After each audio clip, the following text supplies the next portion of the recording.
ভাবছে তারা অবধারিতভাবে ক্ষমতায় আসবে, এমনটাই মন্তব্য করেছেন সার্জিস আলম।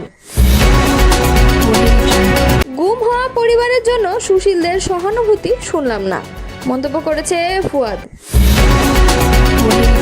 দুইবারের বেশি প্রধানমন্ত্রী না হওয়ার প্রস্তাব তারেক রহমানকে কেন্দ্র করেই। আইন শৃঙ্খলা বাহিনীর হেফাজতে নির্যাতন মৃত্যু বন্ধ করতে হবে। এতক্ষণ শুনছিলেন সংবাদ শিরোনাম, এবারে বিস্তারিত। প্রধানমন্ত্রীর মেয়াদ নির্ধারণ ও এনসিসি প্রশ্নে বিএনপির অবস্থানকে দলীয় স্বার্থকে দেশের স্বার্থের উপরে প্রাধান্য দেওয়ার উদাহরণ হিসেবে উল্লেখ করেছেন জাতীয় নাগরিক পার্টির উত্তরাঞ্চলের মুখ্য সংগঠক সার্জিস আলম। বুধবার নিজের ভেরিফাইড ফেসবুক পেজে দেওয়া এক বিশ্লেষণধর্মী পোস্টে তিনি বলেন, বিএনপি স্থায়ী কমিটির সদস্য সালাউদ্দিন আহমেদের বক্তব্য অনুযায়ী দলটি প্রধানমন্ত্রীর সর্বোচ্চ 10 বছরের মেয়াদে একমত। তবে শর্ত থাকে যদি এনসিসির মতো কাউন্সিল গঠনের মাধ্যমে নির্বাহী ক্ষমতা খর্ব করা না হয়, অর্থাৎ তারা মেয়াদ নির্ধারণকে শর্ত সাপেক্ষে মেনে নিতে প্রস্তুত। তিনি বলেন, এনসিসি একটি প্রয়োজনীয় কাঠামো যার মাধ্যমে নির্বাচন কমিশন, পিএসসি, দুদক সহ বিভিন্ন সাংবিধানিক প্রতিষ্ঠানের নিয়োগ প্রক্রিয়া অংশগ্রহণমূলক ও ভারসাম্যপূর্ণ করা সম্ভব। এতে দলীয় অনুগতদের দিয়ে রাষ্ট্র পরিচালনার প্রবণতা কমবে এবং যোগ্যতা ও গ্রহণযোগ্যতার ভিত্তিতে নিয়োগ নিশ্চিত হবে।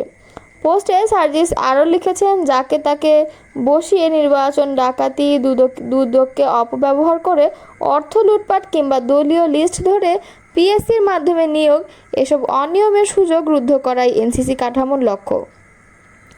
তবে বিএনপির অবস্থানকে প্রশ্নবিদ্ধ করে তিনি বলেছেন, যদি বিএনপিকে শর্ত দেওয়া হয় প্রধানমন্ত্রীর 10 বছরের সীমা নয় এনসিসি, তবে তা স্পষ্টভাবে দলীয় সুবিধা নিশ্চিত করার চেষ্টাকেই প্রকাশ করে। বিএনপি হয়তো ধরে নিচ্ছে তারা অবধারিতভাবে ক্ষমতায় আসবে, তাই তখন যেন নির্বাহী ক্ষমতা খর্ব না হয় এই আশঙ্কা থেকে তারা এনসিসির বিরোধিতা করছে। তিনি আহ্বান জানান, বিএনপির উচিত নিজেদের ক্ষমতার জায়গায় না রেখে নিরপেক্ষ দৃষ্টিভঙ্গিতে দেশের স্বার্থকে সর্বাগ্রে প্রাধান্য দেয়া, এমনকি নিজেদের বিরোধী দল হিসেবে ভাবলেও এনসিসির যৌক্তিকতা বোঝা সম্ভব। সার্জিস আলম পোস্টের শেষে বলেন, যদি আমাকে বলা হয় এনসিসি থাকবে নাকি প্রধানমন্ত্রীর সর্বোচ্চ 10 বছর সীমা, তবে আমি নির্দ্বিধায় এনসিসিকে বেছে নিব, কারণ দেশের মৌলিক সংস্কারের প্রশ্নে কোনো আপোষ করা যায় না। দুইবারের বেশি কেউ প্রধানমন্ত্রী হতে না পারার সাংবিধানিক বাধ্যবাধকতা নিয়ে যে আলোচনা চলছে তা মূলত তারেক রহমানকে কেন্দ্র করেই, এমন মন্তব্য করেছেন রাজনৈতিক বিশ্লেষক ও জনপ্রিয় ইউটিউবার ফাহিম আব্দুস সালাম। বৃহস্পতিবার সন্ধ্যায় নিজের ব্যক্তিগত ফেসবুক অ্যাকাউন্টে দেয়া এক পোস্টে তিনি এই মন্তব্য করেন।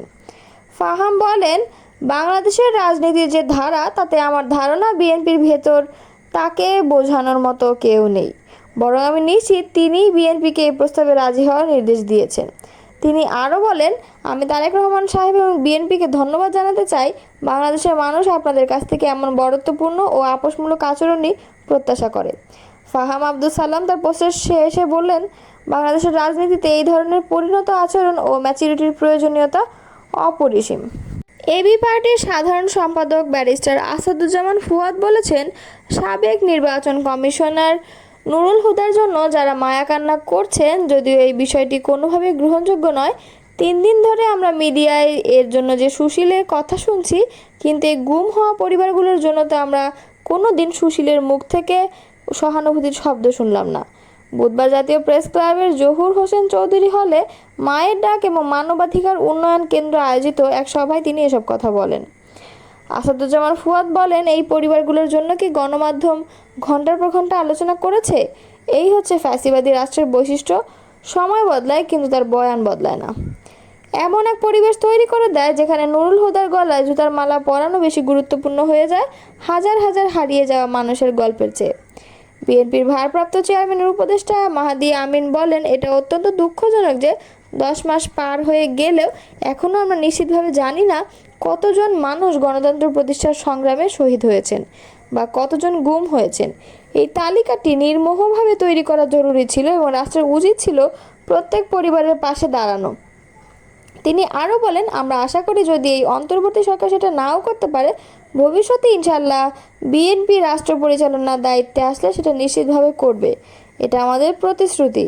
প্রত্যেক শহীদ ও গুম হওয়া পরিবারের পাশে আমরা থাকব, তদন্ত করব, আর ভবিষ্যতে বাংলাদেশ যেন কখনো আয়নাঘর না হয় সেই নিশ্চয়তা দেব। 28 জুন দলের সম্মেলনকে কেন্দ্র করে গোলাম মোহাম্মদ কাদেরের নেতৃত্বে জাতীয় পার্টিতে যে দুটি গ্রুপ তৈরি হয়েছিল, তার মধ্যে ব্যারিস্টার আনিসুল ইসলাম মাহমুদ ও কো-চেয়ারম্যান ABM রুহুল আমিন হাওলাদার নেতৃত্বাধীন বিদ্রোহী গ্রুপটি ওই দিনের সম্মেলন করার সিদ্ধান্ত থেকে সরে এসেছে। সম্মেলন করার সিদ্ধান্ত থেকে সরে আসার বিষয়ে জানতে একাধিকবার ফোন করেও আনিসুল ইসলাম মাহমুদের বক্তব্য নেওয়া সম্ভব হয়নি, যদিও গতকাল বিকেলে তিনি ঢাকা পোস্টকে বলেছেন 28 তারিখ কাকরাইল কেন্দ্রীয় কার্যালয়ের সামনেই তাদের সম্মেলন হবে। আইন শৃঙ্খলা বাহিনীর হেফাজতে নির্যাতন ও মৃত্যু বন্ধ করতে হবে বলে দাবি করেছেন বাংলাদেশ জাতীয়তাবাদী দলের মহাসচিব মির্জা ফখরুল ইসলাম আলমগীর। বুধবার আন্তর্জাতিক নির্যাতন বিরোধী উপদেশ দিবস উপলক্ষে গণমাধ্যমে পাঠানো এক বিবৃতিতে কথা বলেন তিনি। বিবৃতিতে মির্জা ফখরুল বলেন, জাতিসংঘ ঘোষিত নির্যাতনের শিকারদের সমর্থনে আন্তর্জাতিক দিবসটি পালিত হয় 26 জুন।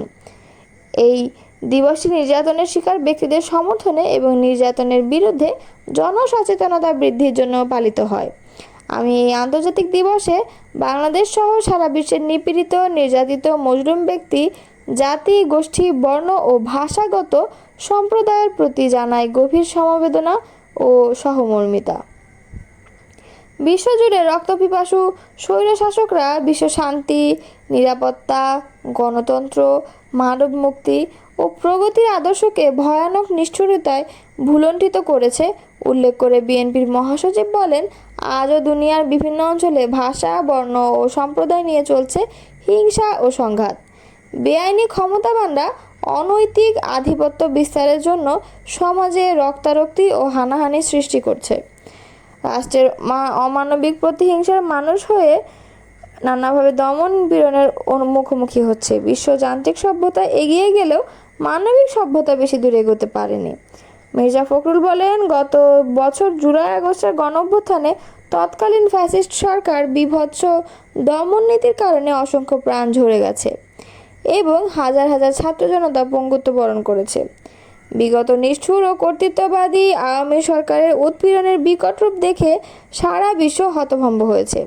এছাড়া 16 বছর ধরে তাদের রাষ্ট্রীয় সন্ত্রাসের কারণে গুম, কথিত বন্দুকযুদ্ধে হত্যা, শারীরিক নির্যাতনে মৃত্যুর শিকার হয়েছে অসংখ্য মানুষ। জনগণের কাছে ফ্যাসিস্ট সরকারের কোনো জবাবদিহিতা ছিল না। সকল প্রতিষ্ঠানকে হাতের মুঠোয় নিয়ে একদলীয় দুঃশাসনের জগদ্দল পাথর জনগণের বুকের উপর চাপিয়ে দেওয়া হয়েছিল। গণমাধ্যমকে হুমকি, ভয় ও নির্যাতন চালিয়ে মত প্রকাশের স্বাধীনতাকে নির্মমভাবে মাটিচাপা দেওয়া হয়েছিল। আর বিএনপি সহ গণতন্ত্রকামী নেতা